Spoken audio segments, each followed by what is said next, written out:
Okay, welcome everyone to another Bhakti Lens podcast, where we look at the world through the eyes of Bhakti, or we can say love and devotion.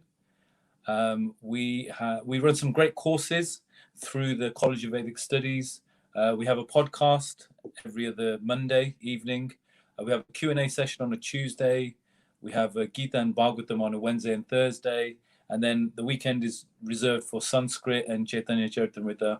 So if you want to know more about Bhakti Yoga, then send us an email. There's the website there, College of Vedic Studies, Birmingham.com. So please get involved if you want to know more about Bhakti. We've got a great team of teachers. Hope you plug into us like that. So this evening, we've got some lovely guests. I feel like I'm amongst family and friends for the people who we've got on tonight. We have Lalita, first of all, who's a really good friend of my sister. And we have Dravit, otherwise known in the Bhakti community as Dulal Krishna, who I've known for over 20 years when we were in Birmingham at university together. They are both co-head teachers of a Hindu faith school in London. They are long-term practitioners of Bhakti Yoga. I'll let our tech guys just let them in to the broadcast studio. So like I said, they're co-head teachers.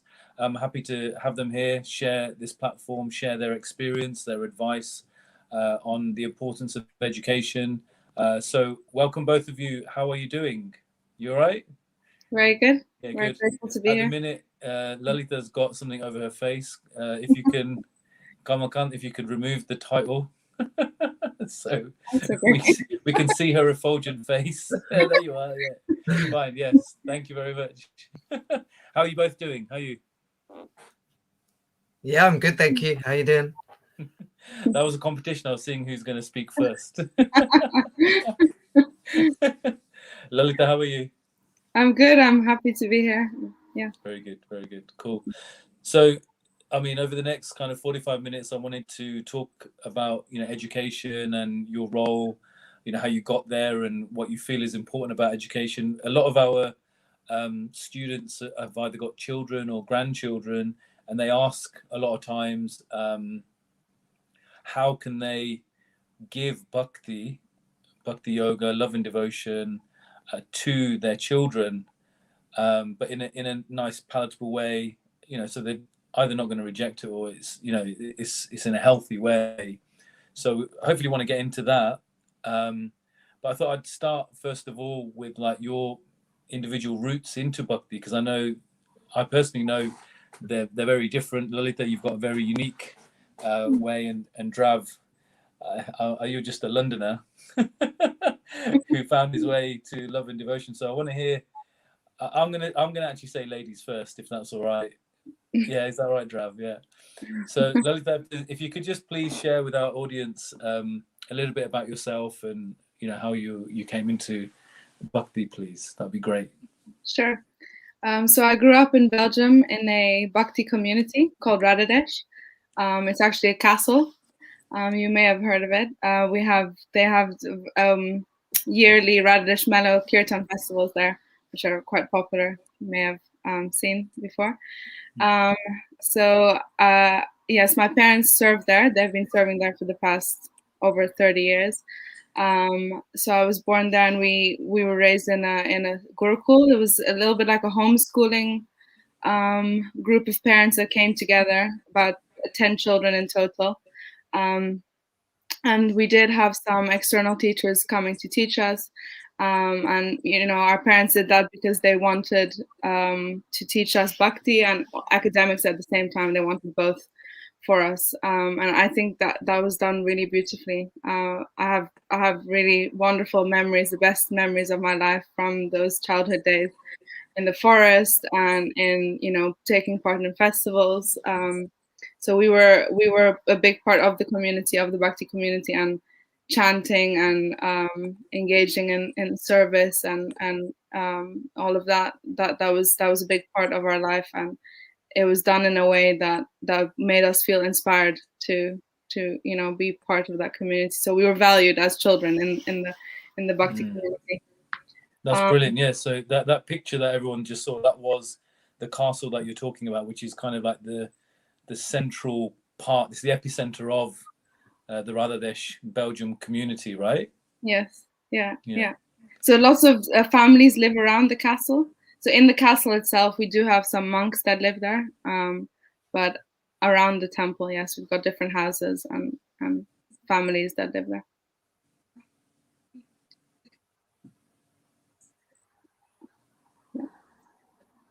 So I grew up there with my parents and my brother, Vishwambar.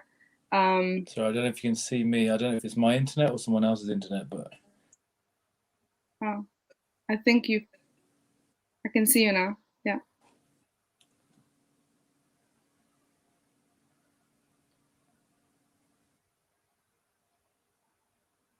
It's frozen.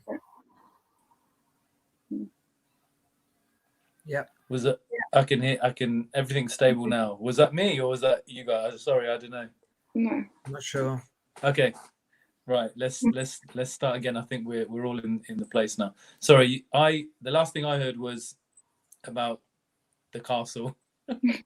so if you could say it again, please. Sorry. Yeah, that's fine.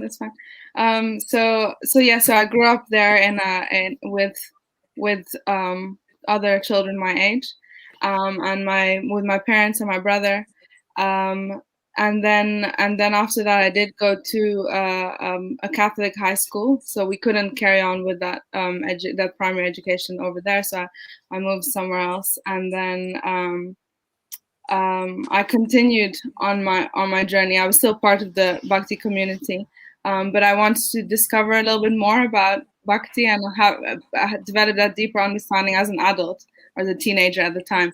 So when I was 16, I visited India several times, and then I went to India to study the Bhagavad Gita. So I did a Bhakti Shastri course there, and I think that was a big moment for me, and that's when I really felt that this is my life, and this is how I want to deepen my. So where did you study Bhakti Shastri? Was it in Vrindavan, Mayapur, or was it Mayapur?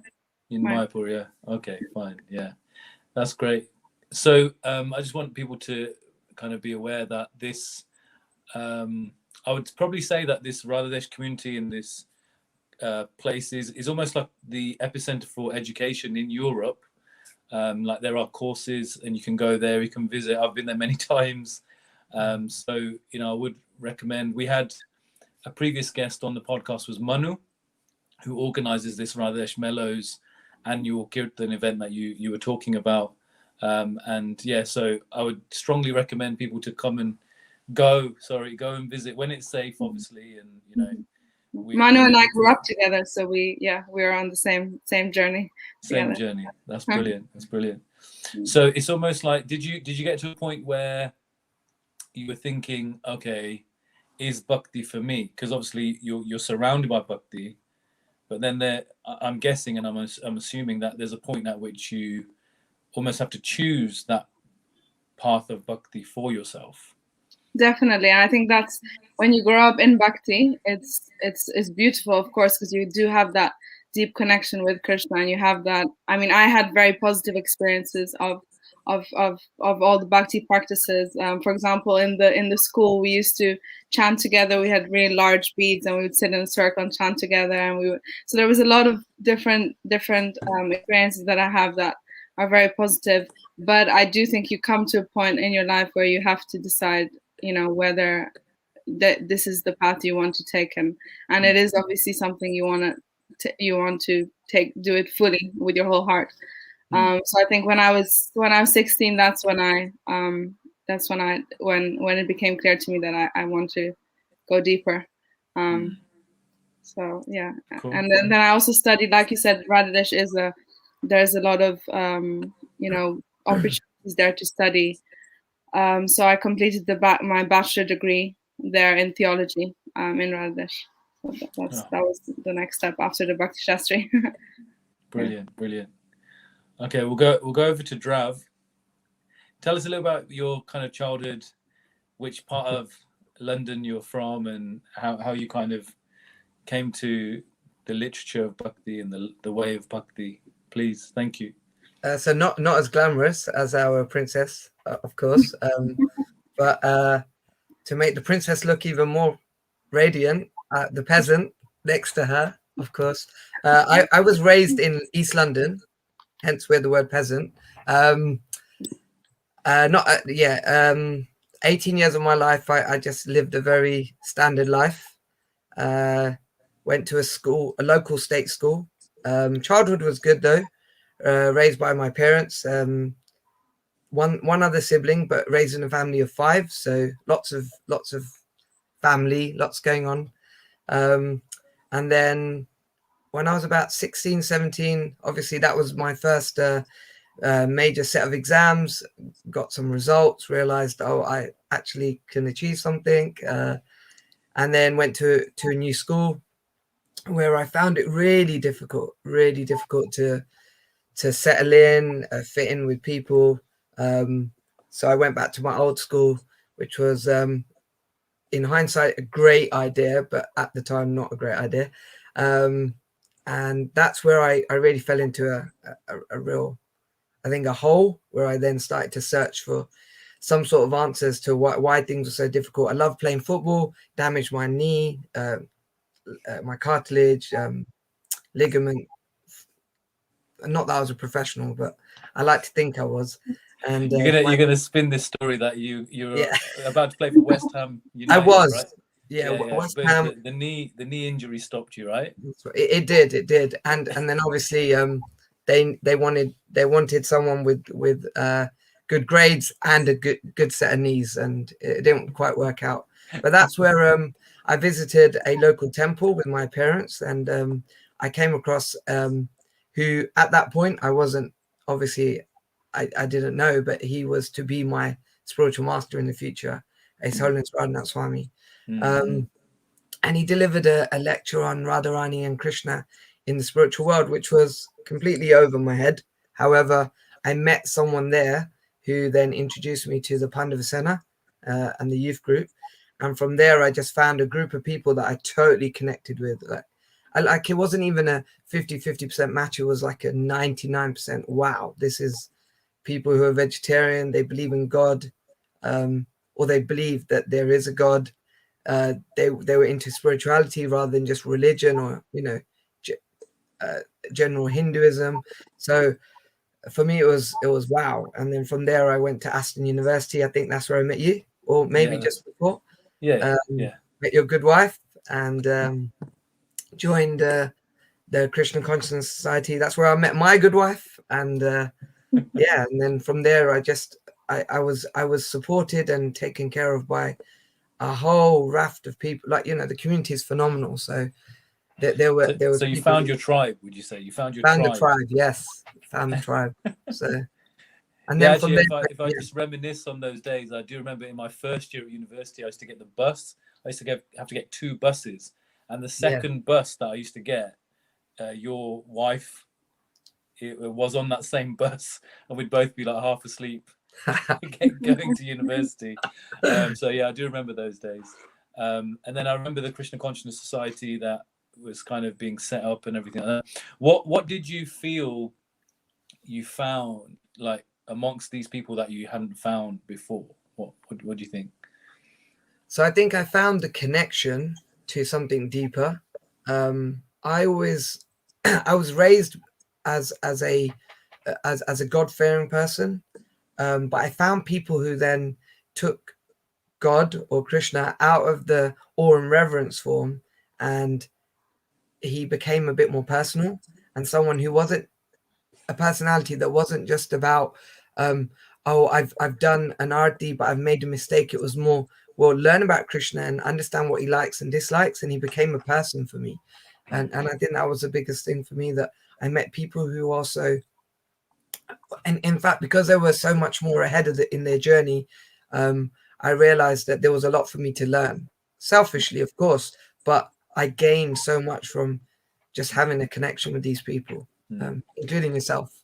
Yeah, we've got a nice picture actually of the moment you, let's say, you were accepted as a disciple of His Holiness Radhanath Maharaj. Yeah, here we go. Yeah. I mean, explain what happened, what feelings you have on a day like this. Maybe explain what's happening as well for anyone who doesn't understand. Okay, so what's happening here is obviously the guru in saffron color orange. He's presenting me with the chanting beads that and then I'm accepting, and I'm taking a vow of following the 4 regulative principles and chanting Hare Krishna Maha Mantra at least 16 times a day, and obviously abstaining from eating meat, meat, fish, or eggs, illicit sex, intoxications, and gambling, and then of course onion garlic, and making a vow to stay committed to Srila Prabhupada and service to Srila Prabhupada. So you can see my very my better half behind me, who's eagerly waiting. So that day was full of mixed emotions. In fact, there's somebody in this picture you can't see, and that's my eldest son Vishwamba, who is in the womb of my wife at 5 months taking initiation. So a very special moment. We were naturally very, very nervous, making a big commitment to this personality who is so merciful and giving me a chance to make it in the material world, to make it in this lifetime. So Drav, I feel like you've just retaken your vows just in the by repeating everything. Wow. I didn't mean you to have to kind of put you on the spot there and just retake your vows again. But yeah, I mean, it's amazing. Like if anyone who's on Instagram or anything, they can follow you, Guru Maharaj, right? Radhanath Swami, he's got an amazing book. Yeah. His story is amazing, and the communities, the Bhakti communities that he's created are just fascinating. So yeah, that's great. So anyone can plug into them. So how did you then get into, so Lalita, you studied theology. Drav, sorry, remind me what you studied. I forget actually. International business economics. Okay, fine. Yeah. And then Lalita, did you do something at Warwick University as well? Yes, I did. Yeah, I did my master's in education and religion. Yeah. I also went to Warwick University as well. I did a diploma in coaching and mentoring. I really enjoy Warwick University's courses as well. I'm sure we've got a picture of that. We should throw that up at some point. So what made you choose like that route? You choose your masters, and please share.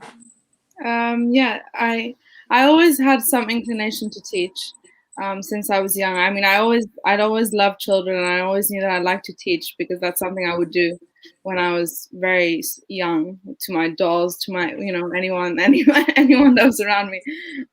So I wanted to. I knew that that's the direction I wanted to go in. And then at the same time, I also wanted to understand the philosophy better. So I thought by studying theology, learning about the philosophy in a deeper way, understanding more about where everything has come from, also understanding different religions, in combination with education was a perfect degree for me. So that my master's was in religion and education, religious education. And after that, I was a teaching assistant for 1 year at Avanti, actually. And I wanted to see what it's actually like in the classroom. So that's kind of, yeah. Okay, so you had a passion for. So what the age group that you teach is the young ones, right? Yeah, 4 to 11. Yeah. 4 to 11. Yeah. So Drav, is it all right if you just share a little bit about the kind of Avanti family of schools? I can see you're wearing the hoodie there, and you've got the emblem on your chest. so for just imagine that you're talking to people who don't really know. Just briefly talk about like the inception of it and the importance of it, maybe. Please, go for it. Well, I had the good fortune of seeing the idea come into fructification or come into reality. So Nitesh Gore, who's our CEO, or Naveen Krishna Prabhu, had an idea about creating schools or creating a school. And he decided that he would choose a few of us. And so Nitishko at the time, I think he was the chairman of Pandava Center as well, or alumni. And he said that we can generate enough interest, because at the time, and one thing about Naveen Krishna and Nitishko is that he's really like 10 steps ahead of everyone else. So he could foresee that the government would open up their bidding processes for more faith schools. And I mean, he was right. So in 2008, so in 2005, we started the needs analysis of why we needed a Hindu school, and that it was down to parent choice, and that there was no Hindu school in the country. And from there, he set up the first Hindu school in 2008, which is Krishna Avanti. That's the flagship school in Edgware, Camrose Avenue. And thereafter, every other year, we set up Avanti Court in Redbridge, Avanti House, where Lalita and I are both at now, in Stanmore. The secondary came along as well, Avanti House Secondary. And then we had a school in Leicester. Sorry, the school in Leicester was actually the second school. So if anybody from Leicester here, apologies, my timeline's a bit mixed up. But yeah, and as we speak, it's still growing. So we have a number of community schools as well as faith schools within the Avanti Schools family. So the main idea was, I think, that inspired Naveen Krishna Prabhu was to bring that culture, that wisdom from Krishna consciousness or from the Vedas into the modern classroom, which, as we know, as the ages progressing, life presents its own challenges, and as Kali Yuga is progressing, the challenges are becoming more and more manifest and more visible. So he obviously, with his foresight, could see that it was important for us to meet not just the gap for the Hindu community, but for the Vaishnava community too. And I think, yeah, as a result, we have X number of schools today. So as I understand it, like, what was the name of the first school? Sorry, the flagship school? Krishna Avanti. Krishna Avanti. And so you actually have murtis or deities, yes, central to the school, right? And I mean, it was such a event. I mean, I think the Queen actually visited, I think, Kamakant. There you go. That is genuinely the Queen, yeah? Yeah. It's not just someone pretending to be the Queen. No, so Queen. How important was it to actually have, murtis, deities, authentic, like sacred space, like a temple in the school? What does that do? Lalita, would you like to answer? Or? Okay. So the presence of the deities is something that we can see in all the schools, all the faith schools, and you can see that it really helps the children to develop that relationship with Krishna in a very personal way. So the children will take darshan every day, and they've got deities in their classrooms as well, and they through their PRE lessons and the sessions with class teachers and devotees in the school, etc. They are developing that personal relationship. So sometimes they'll write a letter to Krishna in the classroom, or they offer their fruit every day before their snacks in the morning, and offer water. And so they're engaging in that deity worship. And every morning we start our day with collective worship. So they sing different prayers facing the deities, for their pleasure. So it's really sweet to see that relationship building from such a young age, all the way from reception to year 6. So I've actually experienced that firsthand, exactly what you're saying, because I was fortunate to go and do it was actually a graffiti workshop at the Leicester temple. I think some of them had gone on a school trip and some were still at the school, and to see what you said, that collective worship in the morning, it really was powerful. How engaged are the children in that in the morning? Very engaged. Of course we would say that, but they are, because what we're doing is we're not reintroducing anything new. It's what Srila Prabhupada has given us. We're engaging all their senses in in a focus, and that focus is the deity, the holy name. So they're singing, they're chanting. Sometimes before worship or after, we'll have discussions about what we've sung, so that it reinforces their understanding of what they're saying. It's not just Sanskrit words, for example. And then we'll have a discourse. So at the moment, Lalita and I are we're leading a series of 9 assemblies on the 9 processes of devotional service. So it nicely ties into the wider schema that we're trying to share with the children through collective worship. So yeah. We were talking about executing. Sorry. Now I'm just going to say they lead as well, and by year 6 you can see the children are playing Mridanga expertly. You know, they've gone beyond what we've provided them. We're now the students, they're the teachers. Sorry, go ahead, Lalita. No, just that this morning we led an assembly on executing orders from the 9 processes of devotional service, and we were speaking about Lord Hanuman, for example, and you can see that the children are thirsty for these kind of stories. They're really eager to hear about them, and they have little reflection books where they write their reflections from the assembly and the collective worship. And it's beautiful to see how different children from different ages engage with it in many different ways. And I went into a year 1 class this morning actually, and they were writing about how Lord Hanuman inspires them because he's always serving Lord Ram, and some of them were able to relate it to their own life. So they were saying, you know, even though it was quite difficult for Lord Hanuman, he still kept trying. And just like me, the other day, my mom hurt her foot, and she couldn't cook or something like that. So the child was saying it was difficult for me, so I had to help in the kitchen, and I don't normally do that. But just like Hanuman kept trying and didn't give up, I did the same. So you know, they're making those connections. As far as I saw from when I visited the Leicester Avanti School, the students are not all Hindu. So is that the case there in London? Is it predominantly Hindu, or is it like a mix? What would you say? For our school, it's mostly Hindu, right, Lalita? Mostly. We do have some, maybe. Yeah, 98%. Avanti Core is slightly different, has a different makeup. But it is open, right? It's open to, you know, it is anyone, because it's state funded and everything. Yeah, it is. But that's because we have so much demand from the specific Hindu community that live around the area, we don't really get as many non-Hindus. Sure. Cool.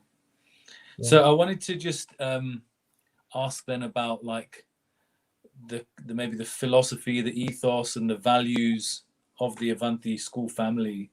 So yeah, maybe one of you can start with that.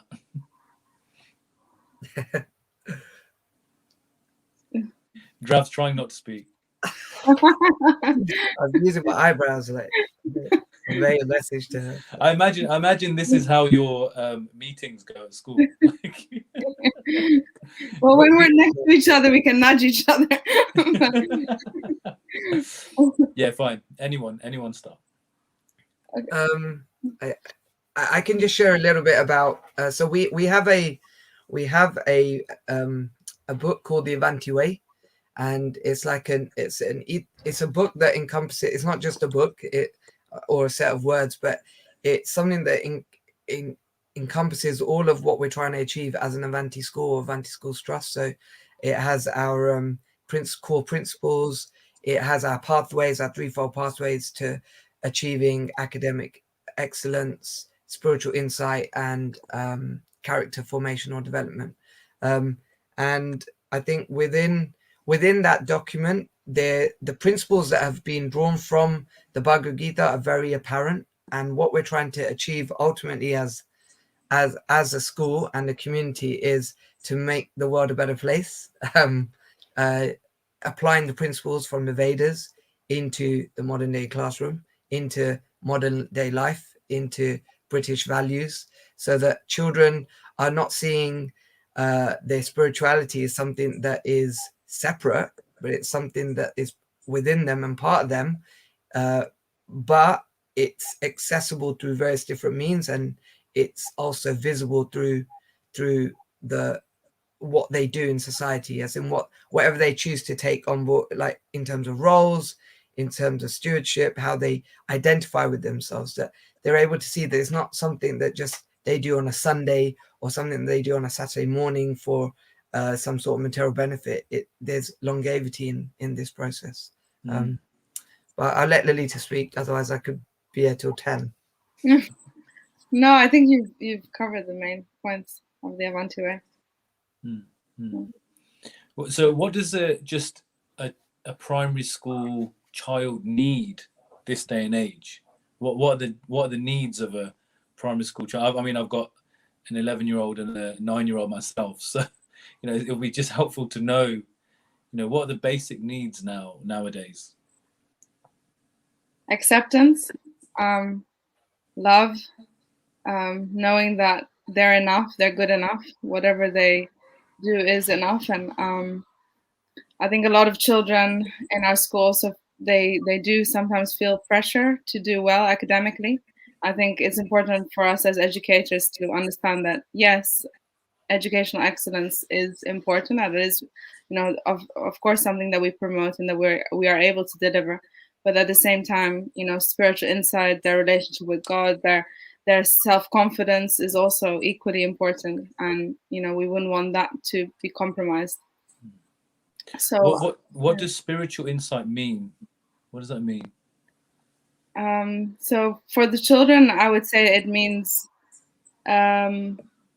seeing their life through a different in a different angle. So seeing God's presence in their life, God's hand in their life, Krishna's hand in what happens to them, and in others as well, in their relationship with others.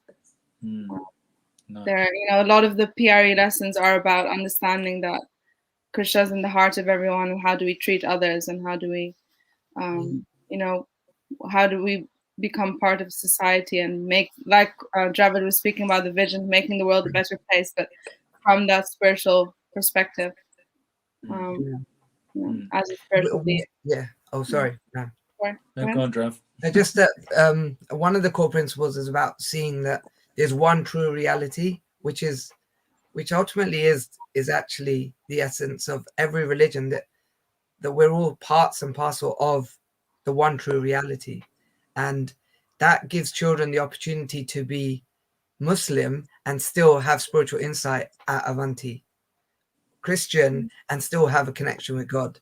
It's not that they have to be chanting Hare Krishna to connect with God. So we're just providing them with the medium by which they can become the best versions of themselves, whether they're Sikh, Hindu, Christian, or even people who don't have a spiritual path. And I think Lalita mentioned earlier, the reflection book. See, a lot of schools do this. They reflect, and there's lots of reflection. But what we're trying to achieve at our schools is reflection through the lens of spirituality, but even through academic excellence, even through your character, reflecting on everything that you do, that allows you to become a very introspective person, but someone that doesn't just rely then when you're older on hindsight. Because hindsight's great.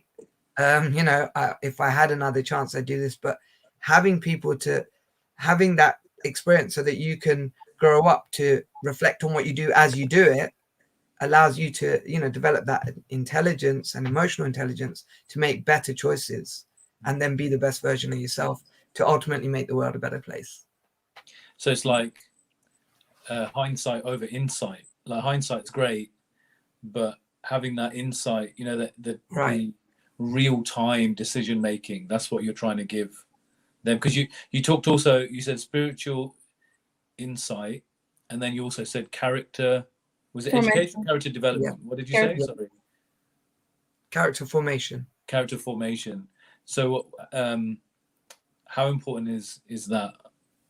Very, very important.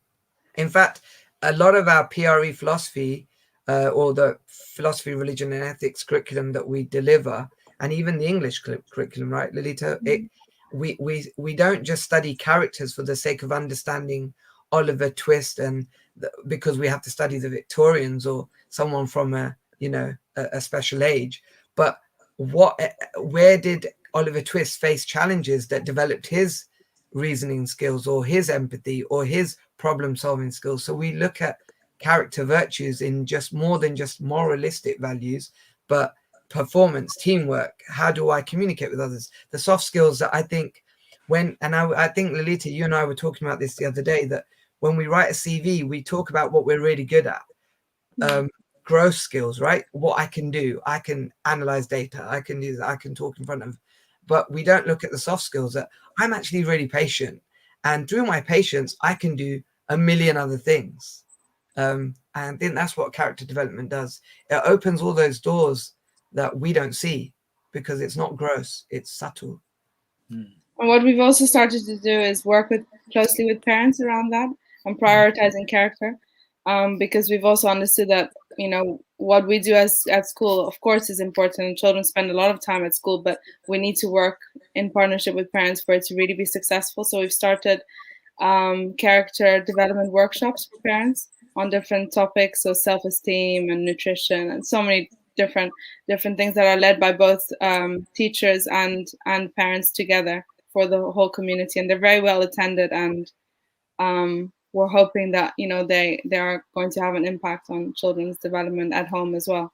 That sounds good. Sounds fantastic, the work that you're doing, and it seems like a great tag team that you've got. We've got about just under 10 minutes left, and I wanted hopefully for you guys to maybe give some advice for parents or grandparents of children who obviously aren't attending one of the amazing Avanti schools, but they do want to either introduce them to Bhakti or give them some sort of practice in Bhakti. So is there anything that you can share for parents or grandparents in that light, please? Do you want to start since you're a parent? I'll see who's going first there. Yeah. Okay. Yeah, please go on. Again.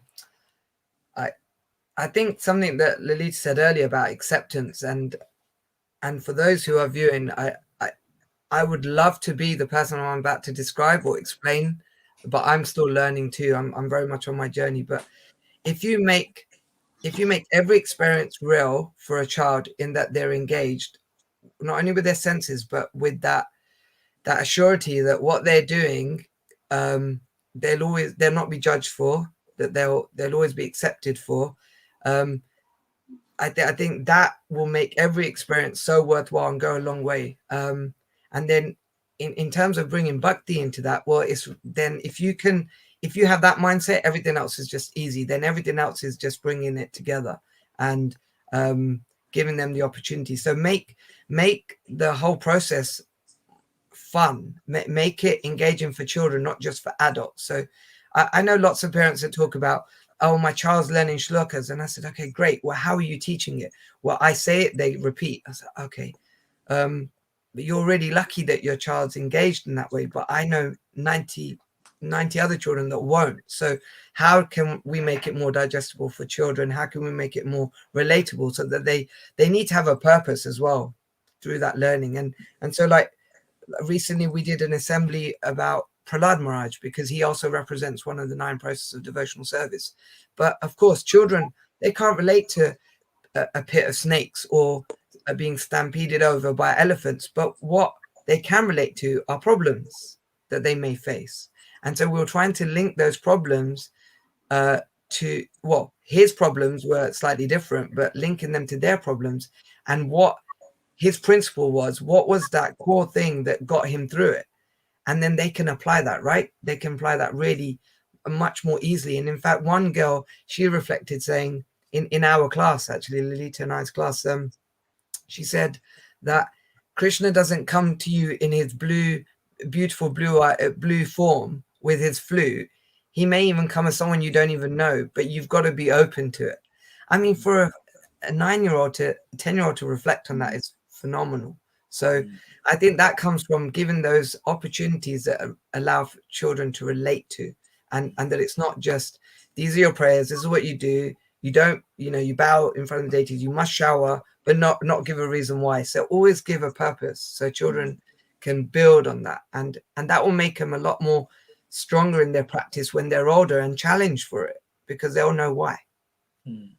So if I just reflect on that and just summarize, so you're saying that kind of environment of being accepting, make the bhakti process engaging, make it relevant and practical, making sure they understand why they're doing what they're doing. Yeah. Cool. And then ask the expert, because she's been raised in Krishna consciousness. Yes. So. You've covered quite a few, but I was also thinking about joyful experiences.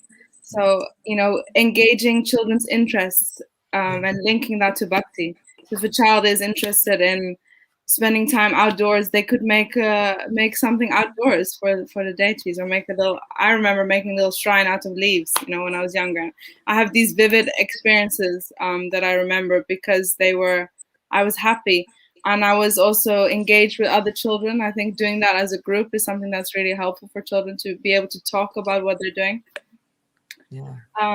So yeah, bring joy to the experience is important, not being forceful in any way. And if it's not something that really suits their nature or their qualities, then that's okay.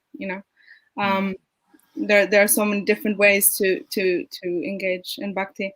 And then I was also thinking about how important it is to listen to children.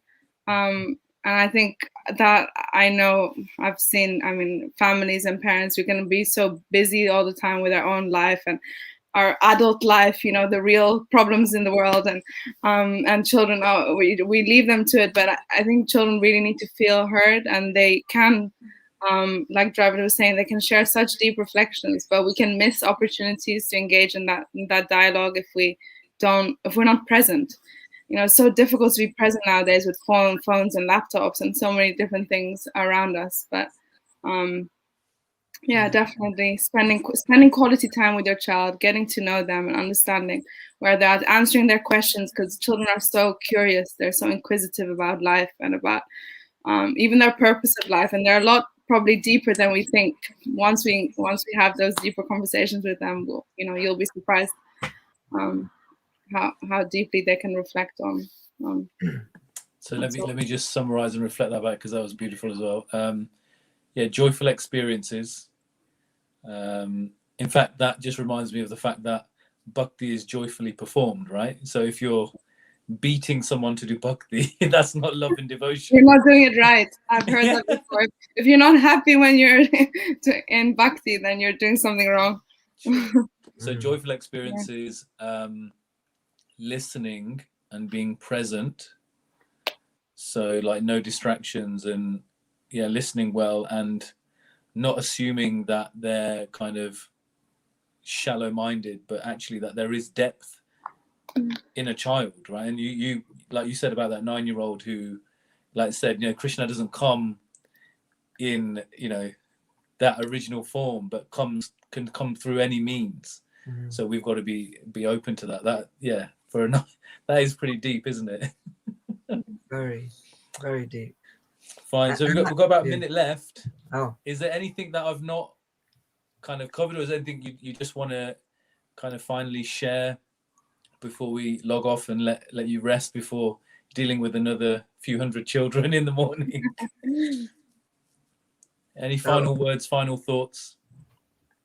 I just wanted to say that thank you for giving us the opportunity to share something with a wider audience, and I think it's nice for us to reflect on this project as well, and feel grateful to be part of this.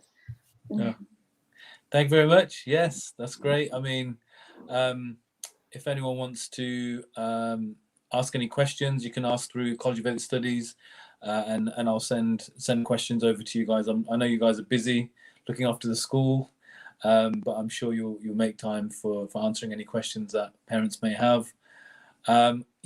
I think I just want to also say thank you for both of you taking 45 minutes of your valuable time to share this, share these experiences with us. And I wish you a good evening and a restful sleep. and Hare Krishna. Yeah, Hare Krishna. Thank you. Hare Krishna. Thank you. Hare Krishna.